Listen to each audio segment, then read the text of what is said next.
আজকে স্পেশালি যারা মিডল ইস্টে আছে, হ্যাঁ টাকা দরকার আছে, সব সময় টাকা দরকার ফ্যামিলিকে চালানোর জন্য, বাচ্চাদের পড়াশোনার জন্য, নতুন কাপড়, পড়াশোনা, সমস্ত খরচ বহনের জন্য বিদেশ যেতে হয়। যারা মিডল ইস্টে আছে স্পেশালি তাদের ঈদটা একটু ভাবেন। তারা ঈদটা করতেছে বাবা মা ছাড়া, যারা বিবাহিত তার পার্টনার ছাড়া, তার ছেলে মেয়ে থাকলে তার ছেলে মেয়ে ছাড়া। সো তাদের ঈদটা কেমন হচ্ছে বন্ধুরা একটু ভাবেন।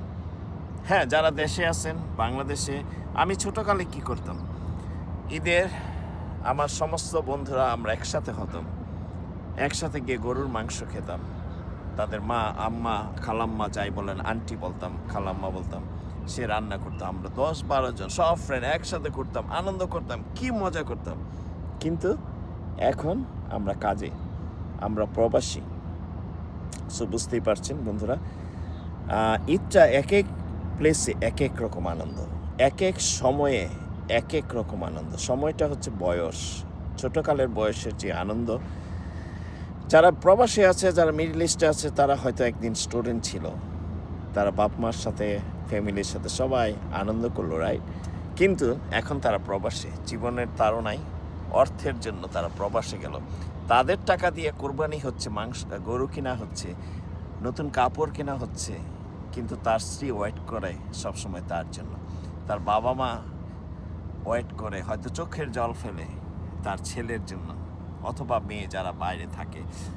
সো বন্ধুরা, সবাইকে আবারও ভিডিওটা দেখে একটু মনটা খারাপ হলো, যার জন্য এই লং ভিডিওটা করা।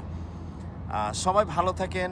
সবাই যারা প্রবাসে আছে তাদেরকে আমি স্পেশালি বলবো, যারা দেশে সুন্দরভাবে আছেন, সুখে আছেন, তারা একটু প্রেয়ার করেন আমাদের জন্য। আর যারা প্রবাসে আছেন, যারা মিডল ইস্টে না হয়ে ইউরোপে আছেন, অথবা আমেরিকা, কানাডা আছেন, অস্ট্রেলিয়া আছেন, তারা ফ্যামিলি নিয়ে আছেন, তারা দুঃখে থাকলেও তেমন একটা দুঃখ নয়। কিন্তু যারা মিডল ইস্টে আছে তাদের জন্য কষ্টদায়ক, ফ্যামিলি ছাড়া, ভাই বোন ছাড়া, পার্টনার ছাড়া, হাজব্যান্ড বা ওয়াইফ ছাড়া, বাবা মা ছাড়া, তাদেরকে আমি স্পেশালি বলবো সবাই তাদের জন্য প্রেয়ার করেন। আর মিডল ইস্টে যুদ্ধের কারণে একটু স্পেশালি আতঙ্কে যেহেতু সবাই আছে, বাঙালি ভাই বোন, প্রবাসী ভাই বোনেরা, তাদের জন্য স্পেশাল প্রেয়ার করেন। আজকে এই পর্যন্তই, ভালো থাকেন। আমার প্রেয়ার সবার জন্য স্পেশালি যারা মিডল ইস্ট প্রবাসী ভাই বোনেরা।